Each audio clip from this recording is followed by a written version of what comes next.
भूगोल की क्लास में हम पढ़ रहे हैं विनिर्माण उद्योग के बारे में। और इसका आज हम पढ़ेंगे चौथा भाग, जो होगा प्रमुख रूप से औद्योगिक प्रदूषण के बारे में और उसका प्रभाव और कैसे इसकी रोकथाम की जाए इसके बारे में। ठीक है। और एक चीज कि आप वीडियो देखते हैं तो डिस्क्रिप्शन में जरूर आप देखें, कुछ लिंक दिया होता है, कुछ सूचना होती है, उसको जरूर आप पढ़ें।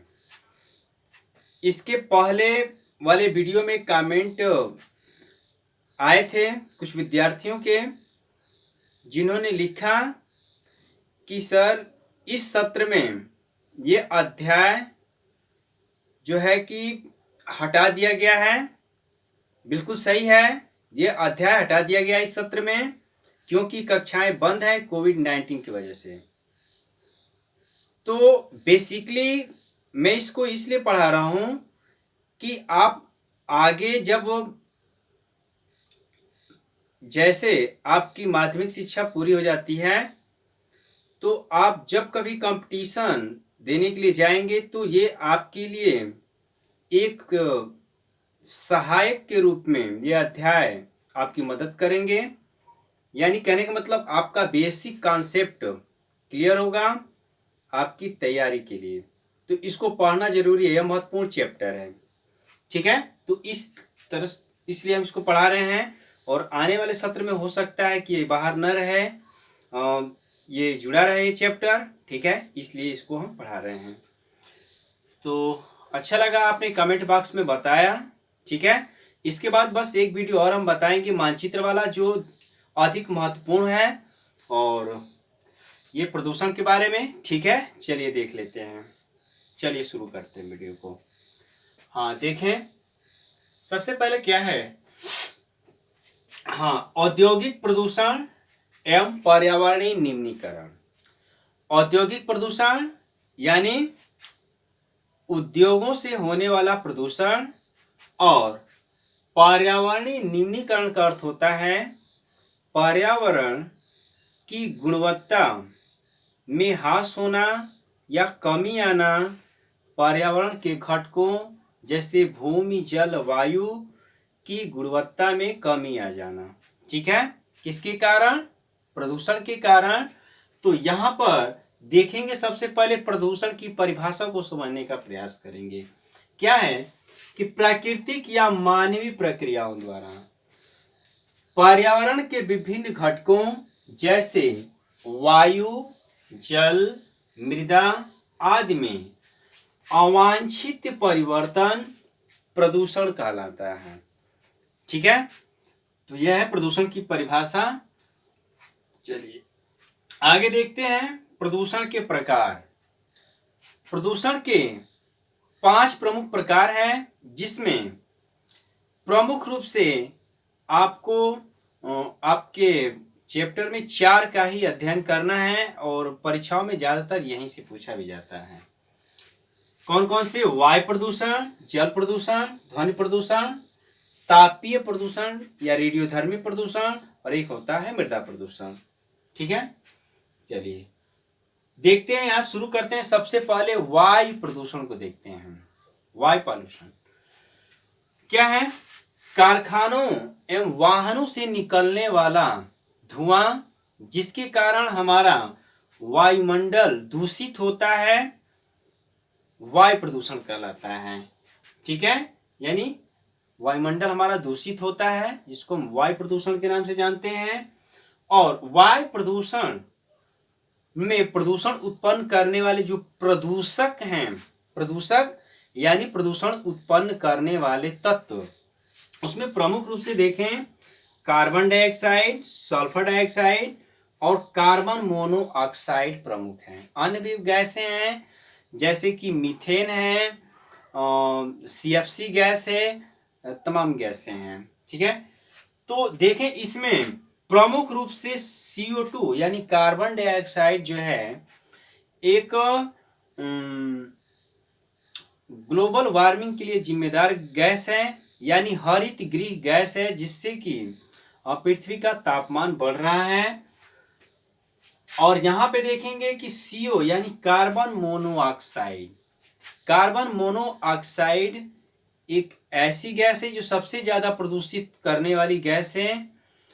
इसको दमघोटू गैस के नाम से जाना जाता है, क्योंकि इस गैस का हीमोग्लोबिन के प्रति पर्याप्त आकर्षण होता है, जिसके कारण वायु का रक्त में परिसंचरण नहीं हो पाता, जिससे दम घुट जाता है और व्यक्ति की मौत हो जाती है। इसलिए इसको दमघोटू गैस कहा जाता है। और CO कार्बन मोनोऑक्साइड गैस का उत्सर्जन सबसे ज्यादा वाहनों से होता है, यानी वाहन जो चलते हैं उससे जो धुआं निकलता है उससे कार्बन मोनोऑक्साइड गैस सबसे ज्यादा मुक्त होती है। ठीक है, तो ये था। इसके प्रभाव को देखें तो श्वसन संबंधी समस्याएं उत्पन्न होती हैं, ये इसका प्रभाव है। चलिए नेक्स्ट देखते हैं जल प्रदूषण। जल प्रदूषण की परिभाषा को कैसे देख सकते हैं? जल प्रदूषण की भी परिभाषा को ऐसे देख सकते हैं कि औद्योगिक अपशिष्टों को नदियों में बहाने से जल प्रदूषण होता है। जो औद्योगिक अपशिष्ट है, कचरा है, उसको नदियों में बहा दिया जाता है, जिससे जल दूषित होता है। इसके अलावा नगरों से निकलने वाला अपशिष्ट सीवर के माध्यम से नदियों में छोड़ दिया जाता है, पहुंच जाता है। इस तरह से जल प्रदूषित होता है। ठीक है, और सतह का जल रिस रिस के भूमिगत होता है, जिसके कारण सतह पर जो प्रदूषण है वह भूमि के अंदर जाके भूमिगत जल भी हमारा प्रदूषित हो जाता है। ठीक है, तो कहने का मतलब सतही जल भी प्रदूषित है और आज के समय में भूमिगत जल भी शुद्ध नहीं है, वह भी प्रदूषित हो चुका है। देखें इसमें कि प्रभाव को देखते हैं कि दूषित जल पीने से कौन कौन से रोग होते हैं। हैजा, पीलिया, टाइफाइड रोग होते हैं। और देखें इसमें फ्लोराइड, फ्लोराइड एक प्रदूषक है, जिसके कारण फ्लोरोसिस नामक रोग होता है। और देखें कि फ्लोराइड की उपस्थिति से अस्थियां कमजोर हो जाती हैं।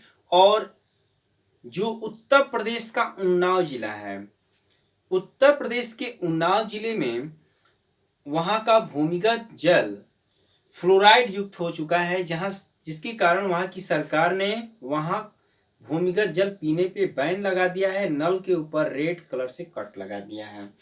ठीक है, तो इसका उदाहरण भी पूछ लिया जाता है। उन्नाव जिला उत्तर प्रदेश का, फ्लोराइड युक्त भूमिगत जल में मात्रा पाई जाती है फ्लोराइड की। दूसरा है पारा, पारा से मिनीमाता रोग होता है। मिनीमाता की खाड़ी है जापान में। जब औद्योगिक अपशिष्ट जापान की खाड़ी में बहाया गया तो उसको मछलियों ने खाया। अपशिष्ट जो जल में घुलनशील हो गए, जिससे मछलियां ग्रसित हो गई और मछलियों का शिकार करने के कारण वहां के लोग जो हैं रोग से ग्रसित हुए, जिसके कारण उस रोग को नाम दे दिया गया मिनीमाता रोग। ठीक है, तो पारा से कौन सा रोग होता है? मिनीमाता रोग। नाइट्रेट, नाइट्रेट प्रदूषक है जल में, जिसके कारण ब्लू बेबी सिंड्रोम नामक रोग होता है। और क्या होता है ब्लू बेबी सिंड्रोम रोग? कि जो नवजात शिशु जन्म के समय से ही उसके अंदर लक्षण होता है, उसकी त्वचा नीली दिखाई देती है और हृदय संबंधी रोग होता है, जिससे कि रक्त में ऑक्सीजन की आपूर्ति सही से नहीं हो पाती है।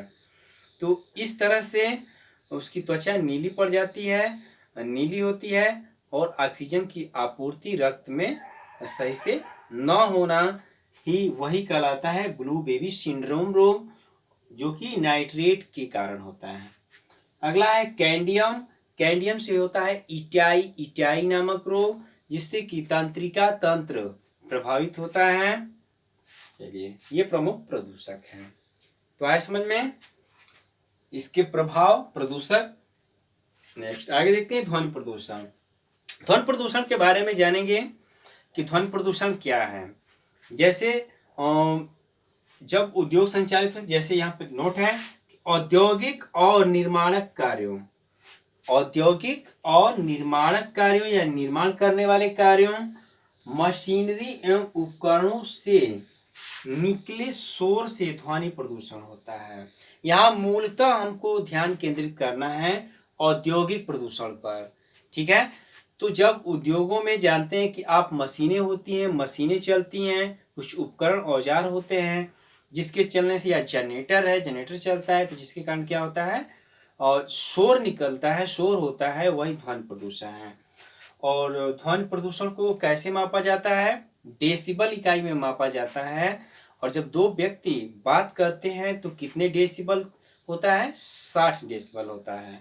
ये भी प्रश्न पूछा जाता है। इसका प्रभाव देखें कि बहरापन, हृदय गति में वृद्धि, रक्तचाप यानी ब्लड प्रेशर आदि रोग होते हैं, जी घबराना, इस तरह की समस्या आती है और इस तरह का मरीज हो जाता है। चलिए नेक्स्ट देखते हैं तापीय प्रदूषण। तापीय प्रदूषण क्या है? यानी ताप बढ़ना, है ना, ताप का बढ़ना। कैसे? देखें क्या क्रिया होती है कि नाभिकीय क्रियाएं, नाभिकीय क्रियाएं यानी जो परमाणु ऊर्जा के केंद्र है, नाभिकीय विखंडन की क्रिया जहाँ कराई जाती है वहां पर अपार ऊर्जा मुक्त होती है। जब अपार ऊर्जा मुक्त होती है तो ताप निकलता है।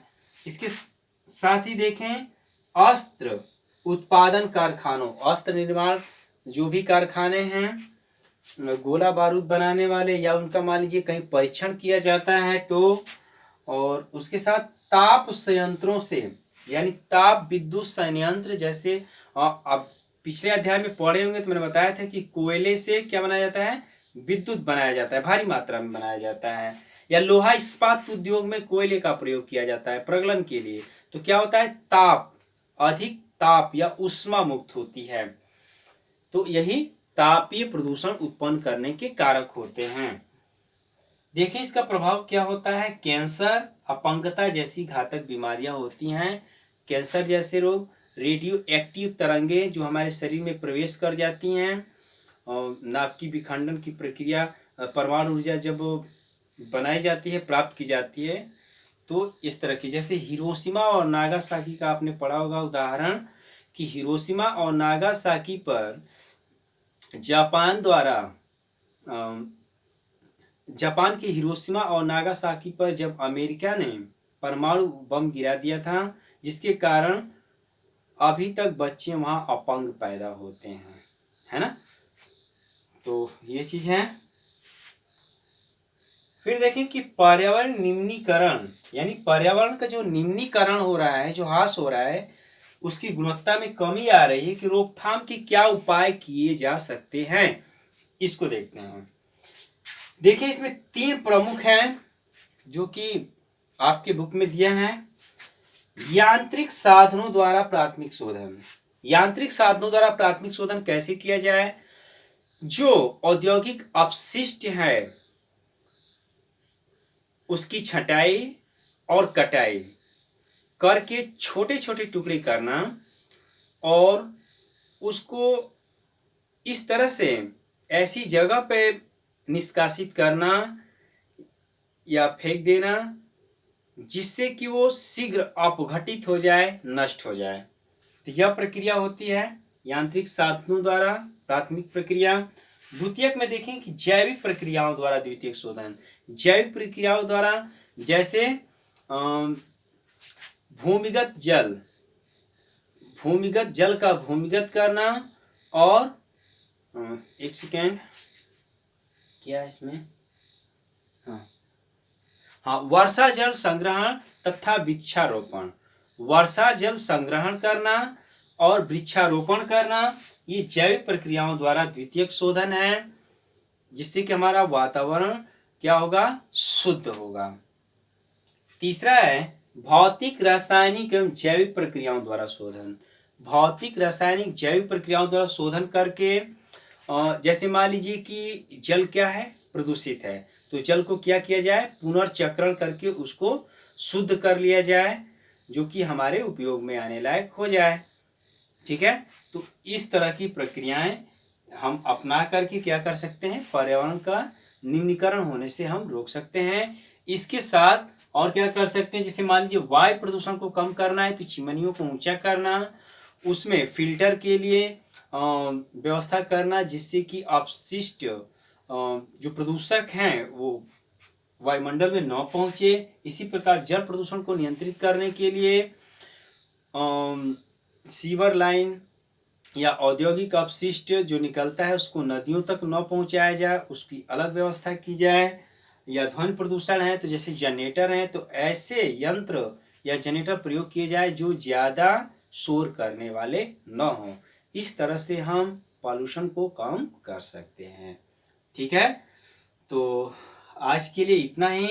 और जब आपका छठा अध्याय कंप्लीट होता है यहाँ से, जो कि रीडिंग का है, और इससे संबंधित हम पीडीएफ ना आपको देंगे ना नोट्स बनवाएंगे।